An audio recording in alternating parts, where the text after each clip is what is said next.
everyone, and welcome to Story Time with Liz and... We hope you're very well. Are you well today, Chuckles? I'm very well. I'm very, very, very well. Yes, very well. What have we got on today, Mum? Okay, today we've got a compilation of videos. Compilation of videos? Yeah. Oh, when's the first one start? How about now? No, yeah! Yeah! Let's go! Today we're going to be reading this beautiful book. And this book is called Ginger's First Day at School, a Cookie Girl story. But first, let's head over to the blurb to find out what the book is about. Come on.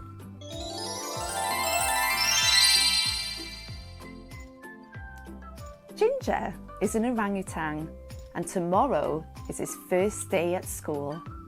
Follow along with Ginger as he explores the rainforest for an answer from his friends about what to bring on his first day at school. Shall we go and read the story? Come on then.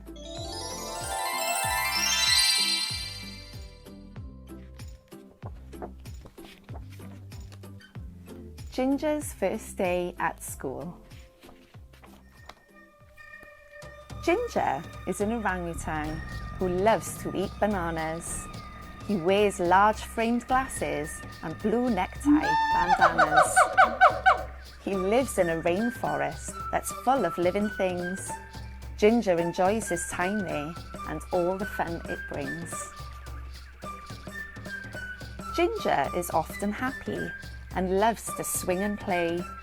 Yet he's nervous about school as tomorrow's his first day. What should he wear? And what should he bring? How should he act? He didn't know where to begin. So Ginger made a plan on what to do for the best. He planned to visit his friends who lived within the forest. It seemed like a great plan, the best plan he had. And if all else fails, he could always ask his mum and dad. So Ginger visited Terry, his toucan friend in the tree. His beak was full of wonders for everyone to see. "How can I help?" said Terry with a beak that does not sing. "I need help with school," said Ginger. "I don't know what to bring." Terry smiled and said aloud, "I think I've just the thing," then opened up his beak so wide to give Ginger what lay within. "Here's an apple for your teacher and a banana for you to eat. Here's a pen for your hand and a ball for your feet. You will also need a drink and a book for you to read. And lastly, you'll use this bag to carry everything you need." "Thank you so much," said Ginger as Terry helped him out. Then Ginger asked about Pinky and if Terry had seen her about. Terry directed Ginger on where he needed to go. He directed him to the water, to Pinky the flamingo. "Hi Pinky, tomorrow is school and I don't know what to wear. Is there anything under your wing? Any clothing under there?" Pinky smiled and said, "I have a shirt under my wing and a few other items you're going to need to bring. Here's a school shirt, a cap and shoes to walk a mile. But you're never fully dressed until you wear your smile." "But smiling doesn't seem easy, as I don't know how to be. There are lots of other pupils, yet none that look like me." Pinky saw Ginger's pain and felt quite bad for the lad. He did not look very happy. In fact, he looked quite sad. "Are you troubled?" asked Pinky, whose concern was relevant. "Maybe you need to speak with Himmat the elephant." "Can he help?" queried Ginger with hope in his eyes. "Of course he can," said Pinky. "He's very old and very wise." So off trotted our Ginger, with items and clothes all packed, off to go to ask Himmat about the correct way in which to act. When Himmat finally met Ginger, Ginger was in a bit of a funk. Ginger asked Himmat the elephant, "Any advice for me in that trunk?" Advice on what to say and advice on how to be, for no one at my school will look or sound like me. So Himat said aloud, I can help you with tomorrow. There is someone you need to meet, but first you need to follow. Ginger followed behind Himat to a pool by a tree, then said, look into this pool, it will show you who to be. However, Ginger could not see, he only saw himself. So Himat made it clear, being you promotes self-health. Ginger understood, he was bold, courageous and kind. He was strong in body and soul, and even stronger in mind. Ginger, just be yourself. You're a very special lad. If you need more help than that, go speak to your mum and dad. Thank you very much, said Ginger. I think I'm finally done. I will go home and prepare, and I will talk to Dad and Mum. But on the way home, Ginger met with Sid the snake. Ginger still seemed sad and worried his glasses will break. Sid just smiled and said, you must treat your stuff with care. Then he lowered down his tail with glasses that were spare. Ginger was finally done, and he got home to his mum and dad, then told them both about his day and all the fun he'd had. Yet still he didn't feel ready, and he didn't want to go. How could he go to school? There's so much he didn't know.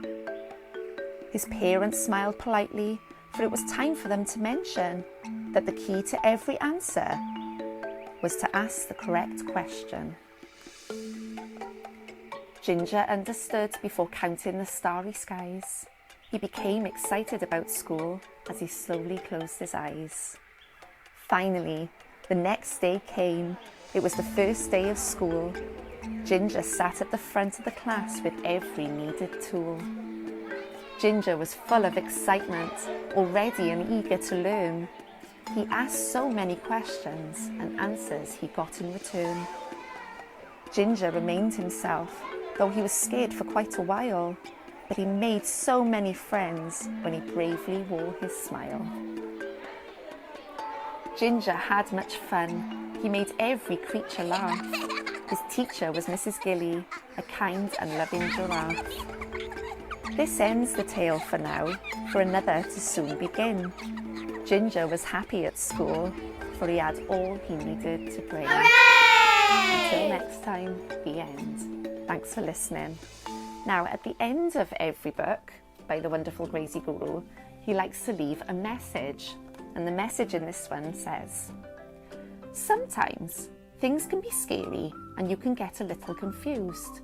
But that's perfectly fine and natural, as we can all get a bit bemused.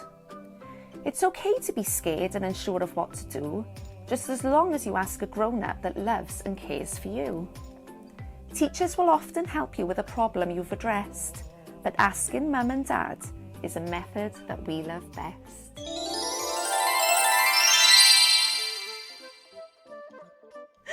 Oh, I love that story, boys and girls. Did you enjoy that? I really enjoyed it. It was awesome. I think I really did laugh at those ones. Well, without further ado, should we move on to the next one? Oh, definitely. Here we go. Here we go. Let's go.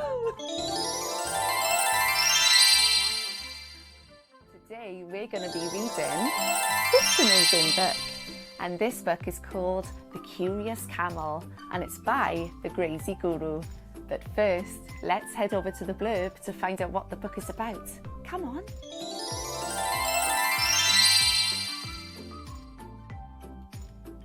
The Curious Camel is a tale of a baby camel determined to understand who he is.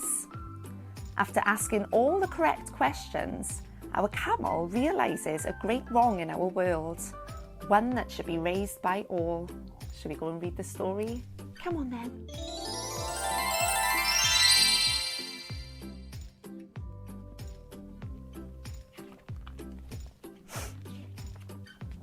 The Curious Camel.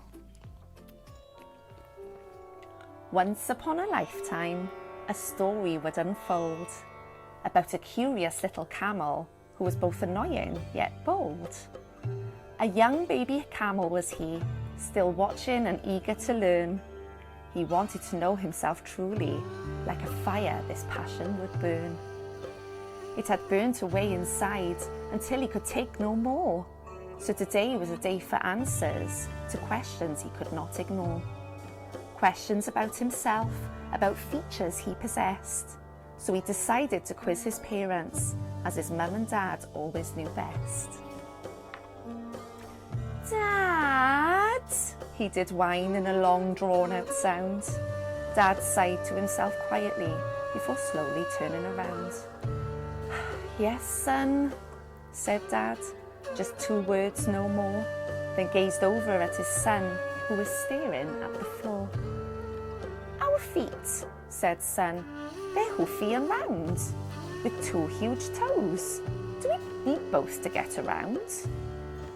Well, son, replied Dad, in the desert we travel the land. These big hoofy feet, you say, keep us balanced on the sand. Baby camel understood, yet give no time to think. Dad, he whined again, as Dad leant down for a drink. Yes, son, Dad answered, while his face caught the breeze. But his son was more concerned with staring at his knees. Our pads, asked son, referring to his knees and chest. I really want to know. I don't mean to be a pest. Well, son, replied Dad, as his son stood without sound. Our pads enable us to rest on the hot desert ground. A moment or 2 of silence for the information to sink in. Then son called, Dad, for the next question to begin. What now? Cried Dad, who was not feeling amused.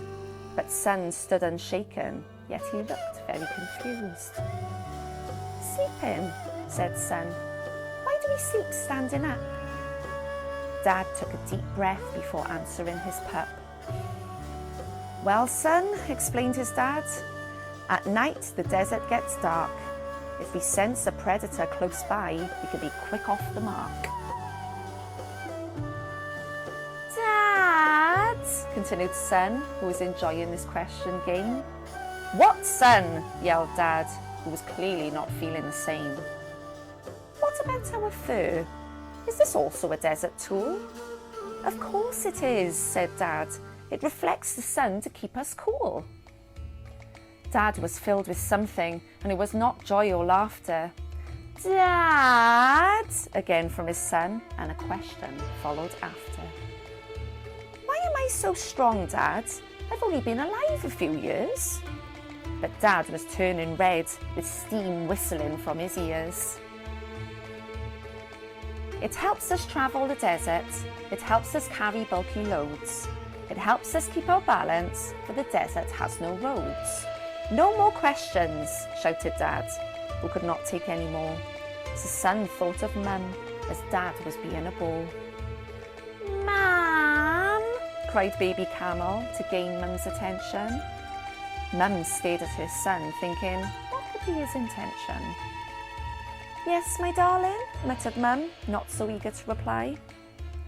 My memory is great, he said. Could you tell me why? Well, my darling, said Mum, who slowly rolled her eyes. We store water for the desert, that should be no surprise.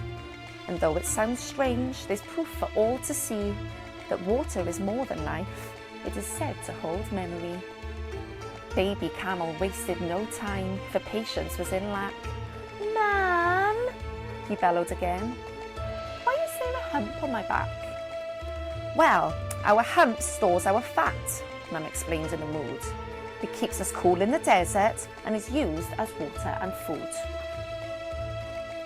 Baby camel was pleased. Mum, he continued to ask, but Mum's fed up showed she was not up to the task.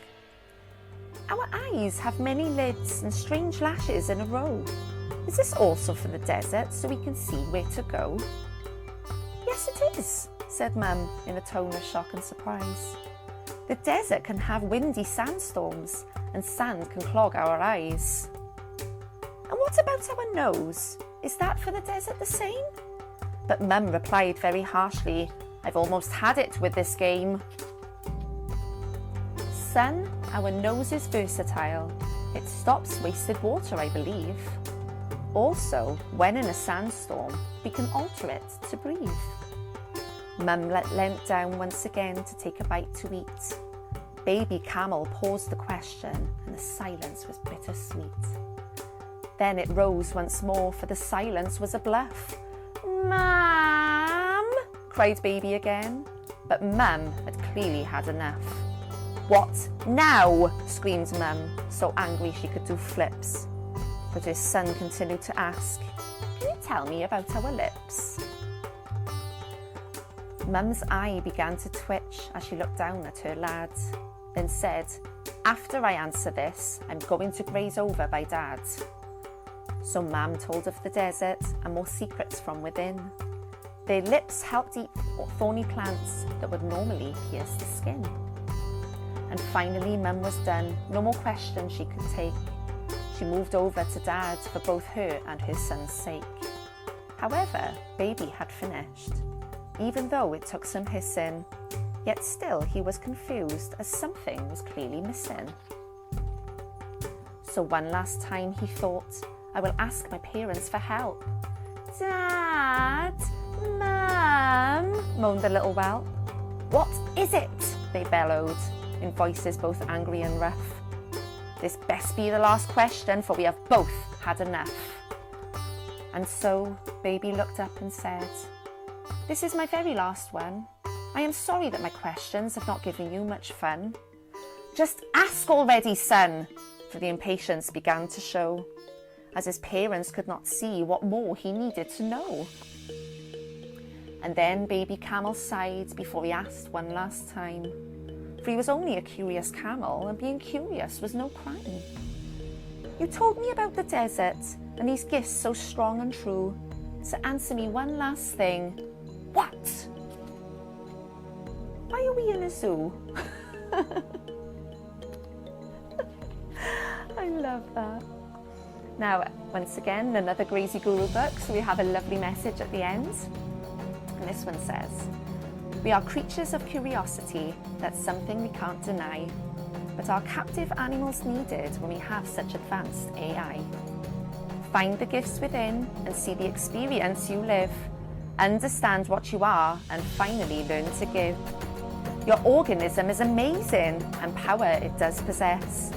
But if it's not what you want, please don't treat it any less. Be who you want to be. If not, then ask why. What zoo is limiting you from aiming for the sky?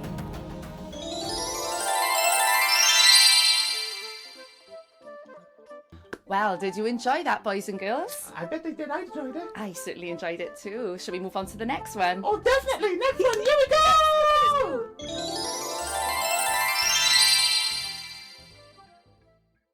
Put them on and find the other.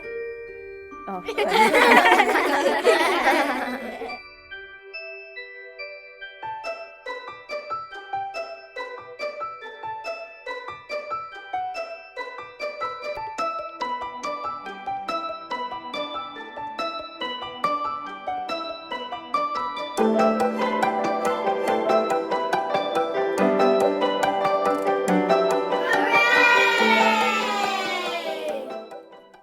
Hello everyone and welcome to a Halloween special of Storytime with Liz. I hope you're well. Today we're going to be reading this book, and this book is called Spinderella and it's by Julia Donaldson and Sebastian Braun. But first, let's head over to the blurb to find out what the book is about. Come on.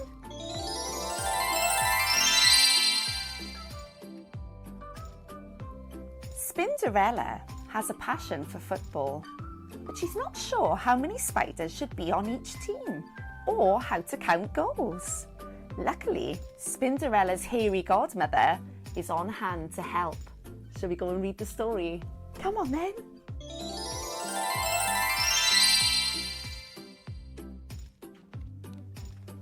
Spinderella. The children of Scuttleton Primary School were eating their dinner. Fish fingers, potatoes and peas. High up above them, the spiders of Scuttleton Primary School were eating their dinner. Flies, flies and flies. How many flies have we got today, Mum? Asked Spinderella, the smallest spider. Lots, said Mum. Loads, said her brothers and sisters. That's not a number, complained Spinderella. Never mind about numbers. Eat up your flies, said Mum. After dinner, the children went out to play football. The spiders swung down to watch. What a tackle, they cried, and yippee! The children scored goal after goal.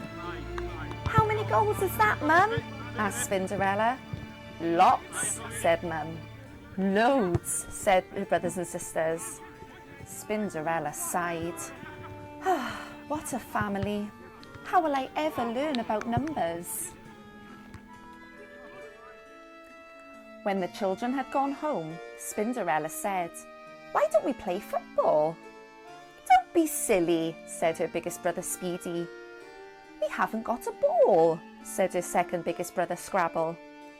I can see a pea on the floor, said Spinderella. We can use that. Mum chose Speedy and Scrabble as the captains of each team. Nearly all the spiders decided to join Speedy's team because he was the fastest runner. Speedy's team scored all the goals.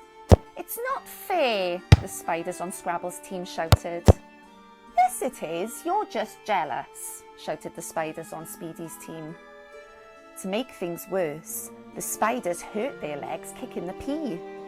Before long, they were all quarrelling, moaning and kicking each other instead of the pea. Mum had to blow her whistle. How many spiders should we have in each team, Mum? Asked Spinderella. Lots, said Mum. Loads, said her brothers and sisters. I think both teams should have the same number, said Spinderella. But her brothers and sisters all turned on her. Down with numbers, they yelled. The next morning, Spinderella woke early. She felt sad. I wish I could learn about numbers, she sighed. And so you shall, came a loud voice. Spinderella spun round and saw an enormous hairy spider. Who are you? asked Spinderella. I am your hairy godmother, said the enormous spider. Follow me. Spinderella scuttled after her, out of the dinner hall, along a corridor, into a classroom, and up to the ceiling. Spinderella looked down and saw a teacher come into the classroom with a pile of football bibs. Keep your eyes and ears open, said the hairy godmother, and in a flash she was gone. Now, I want you to count yourselves, said the teacher. There should be 20 of you, but let's check. Then came the most wonderful sound. The children took turns to shout out a number, from 1 to 20. Spinderella swung joyfully backwards and forwards in time to the counting. The teacher gave out the football bibs. Put them on and find the others with the same colour, he said. Soon there were 2 groups of children. How many in each team? Asked the teacher. The children counted again. 10 reds, said a girl in red. 10 blues, said a boy in blue. The same number, shouted Spinderella. She was so excited that she let go of her thread. Look, a spider! Squash it! Screamed someone. Spinderella froze in terror. Let's put it out of the window, said the teacher, and he did. Suddenly, Spinderella was outside. I'm lost, she wailed. I'll never see my mum again. But then she turned around and spotted 2 football goals. I know where I am now, she said. She scuttled round the outside of the school, in through the open door of the dinner hall, and up to the web. Hello, Mum. I can count up to 20, she said. Never mind about that. Eat up your flies, said Mum. I'm going to count them first, said Spinderella, and she did. I've got 14 flies, she told her brothers and sisters. So what? They said. Down with numbers, up with flies and football. That night, the spiders decided to play football again. Mum, said Spinderella, I've been counting. There are 10 of us, so we need 5 spiders on each side. Some of the spiders muttered, down with numbers, but Mum shut them up. Spinderella sorted them into 2 teams of 5. She was in Scrabble's team, and she also helped Mum to keep the score. This time, no one quarrelled or kicked each other, and at half-time, each team had scored 3 goals. But still, the spiders kept hurting their spindly legs, kicking the pea. I wish we had some football boots, sighed Spinderella. And so you shall, came a voice. It was the hairy godmother again. How many boots do you need? She asked. Lots, said Mum. Loads, said Spinderella's brothers and sisters. That's not good enough, said the hairy godmother. I need to have a number. 8, shouted Spinderella. We've each got 8 legs, so we each need 8 boots. Done, said the hairy godmother. There was a flash, and there on the floor were 10 little piles of boots. Each pile had 8 boots in it. The spiders put them on and laced them up. Then they had a wonderful second half. They scored goal after goal. The hairy godmother clapped and clapped. With only a minute left to go, each team had scored 8 goals. It's going to be a draw, muttered Spinderella. But just then, the ball came her way and she gave it an almighty kick. Spinderella had scored the winning goal. All the spiders ran up to her. They picked her up and all together they cheered. Up with Spinderella, up with numbers. The end.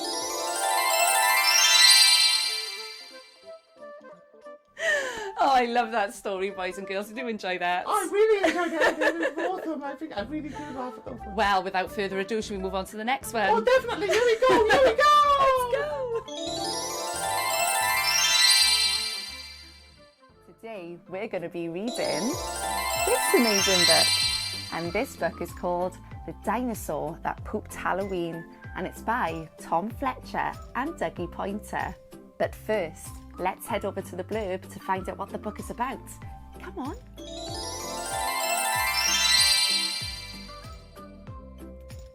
Trick or poop?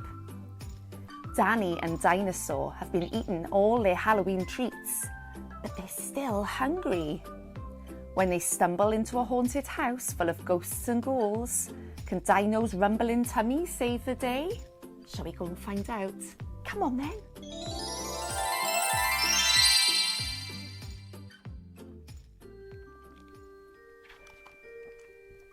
The Dinosaur That Pooped Halloween. Danny and Dino had been trick-or-treating, and now they were full of the sweets they'd been eating. They'd eaten a lot, but they still wanted more.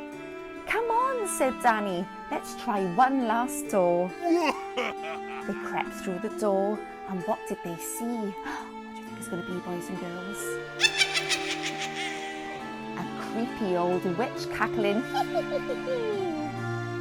So they ran up the stairs and hid in the loo. But the toilet was haunted by ghosts who shrieked, "Boo!" Run! Danny cried, and they raced down the halls, past spooky old pictures that hang on the walls. The witch and the ghosts were hot on their tail, and Danny and Dino were looking quite pale. Then they spotted a ladder that led to the attic. where vampires and werewolves were being dramatic. The spooks loomed in from every side. There was nowhere to run and nowhere to hide. With a feeling of fear in the dinosaur's gut, its brain brewed a trick involving its butt. It knew there was only one thing it could do. To survive Halloween, it needed to. What did it need to do, boys and girls?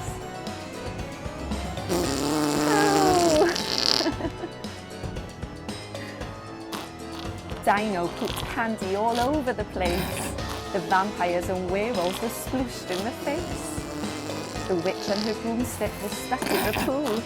The ghost tried to hide, jumping back in the loo.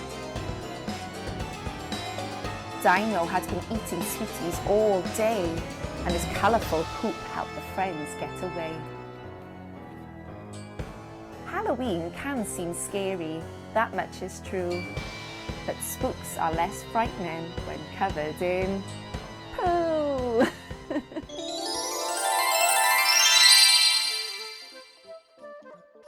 Well, did you enjoy that, boys and girls? I bet they did. I enjoyed it. I certainly enjoyed it too. Shall we move on to the next one? Oh, definitely. Next one. Here we go. Today we're going to be reading this beautiful book. And this book is called Eli Goes to Church, and it's by Josh Nipple. But first, let's head over to the blurb to find out what the book is about. Come on.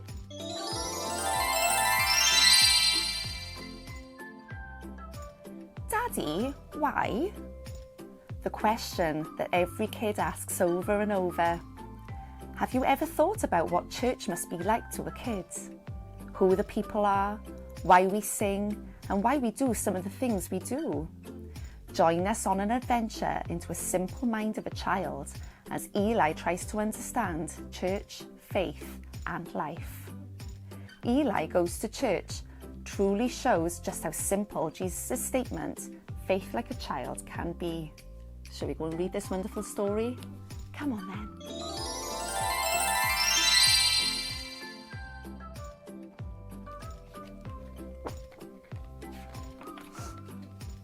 Eli Goes to Church. It's Sunday morning. Time to wake up, buddy. Why, Daddy? Eli whines. It's time for church, bud, Daddy replies.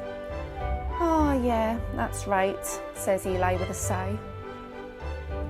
Eli gets ready and asks, Daddy, why do we go to church?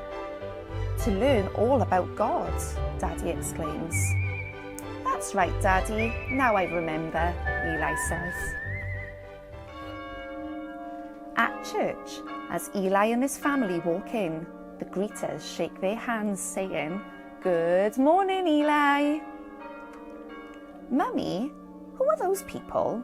Eli asks, confused.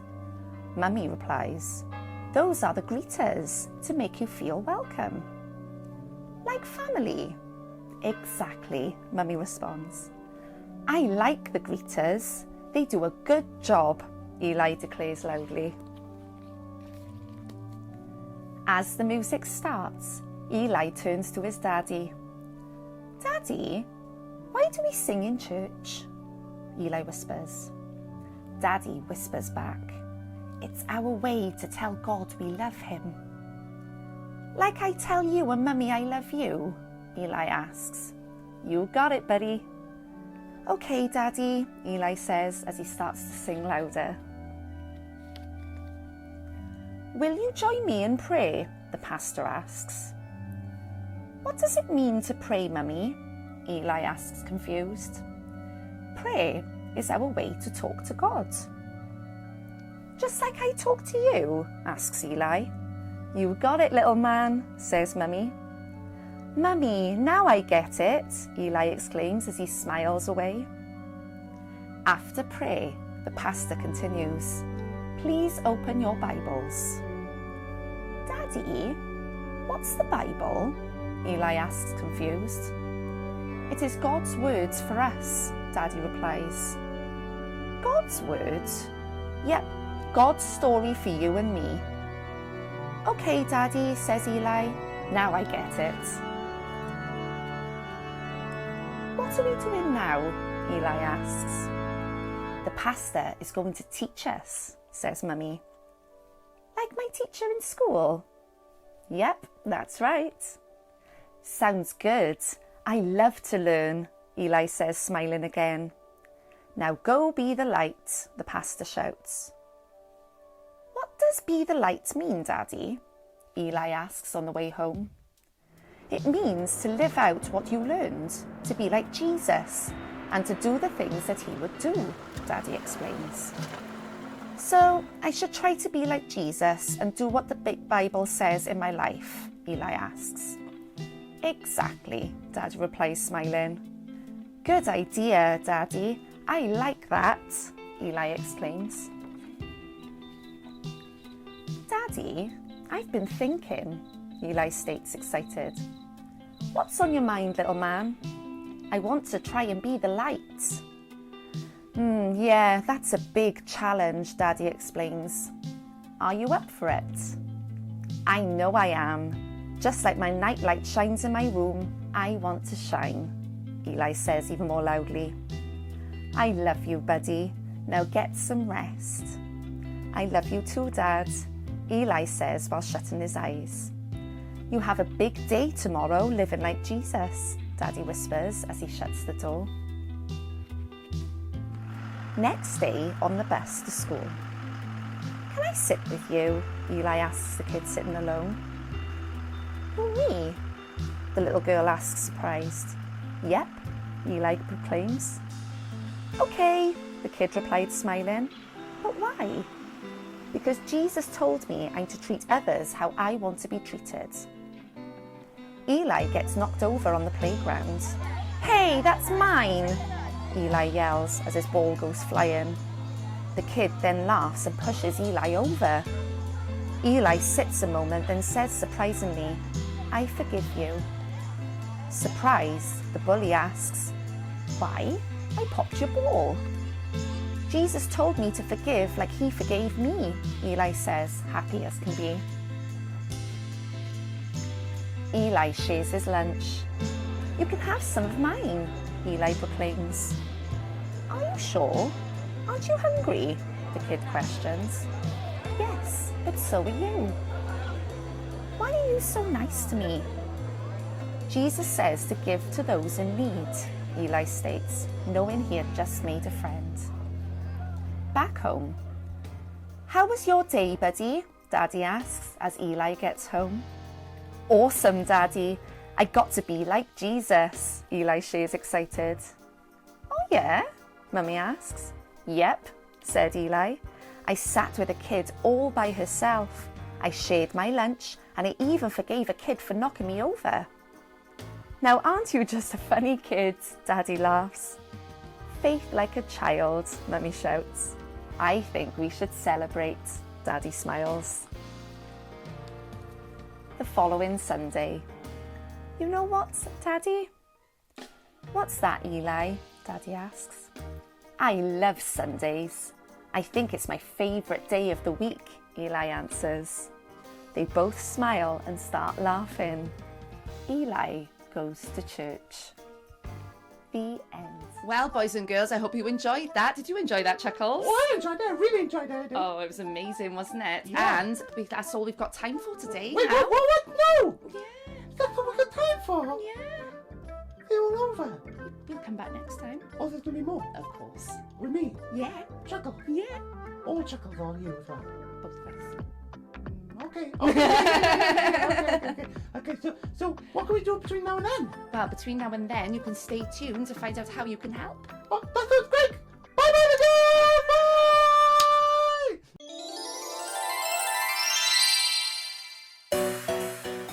Hello everyone! If you enjoyed that book and you would like to purchase yourself a copy, the links will be in the descriptions below along with all my socials. And if you would like your book read on my show, that's where you'll find all the information to contact me. Thanks guys, bye!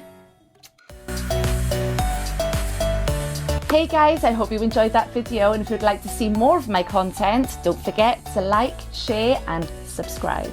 Thanks guys!